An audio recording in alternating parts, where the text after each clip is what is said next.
11 కేజీల గంజాయి తరలిస్తున్న వ్యక్తి అరెస్ట్. పలస మార్కెట్ యార్డ్ సమీపంలో ఆదివారం సాయంత్రం పోలీసులు వాహనాల తనిఖీ నిర్వహిస్తుండగా ఈ తనిఖీలో ఒడిశాకు చెందిన ఓ వ్యక్తి అక్రమంగా గంజాయి తరలిస్తుండగా పోలీసులకు పట్టుబడ్డారు. వారి వద్ద తనిఖీ చేయగా 11 కేజీల గంజాయి స్వాధీనం, సెల్ ఫోన్ స్వాధీనం చేసుకుని పోలీసులు అతన్ని అరెస్ట్ చేసినట్లు కాశీబుగ్గ సీఐ రామకృష్ణ తెలిపారు. అతనికి రిమాండ్ కు తరలిస్తామన్నారు. బరంపురం నుండి తేనికొంటకు తరలిస్తుండగా పలాసలో పట్టుకున్నారు.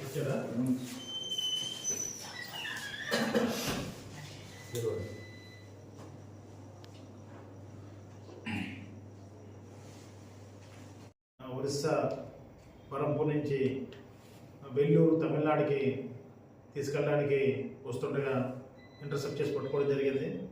అతని ఇప్పుడు అరెస్ట్ చేసి జ్యుడిషియల్ రిమాండ్కి తరలిస్తున్నాం.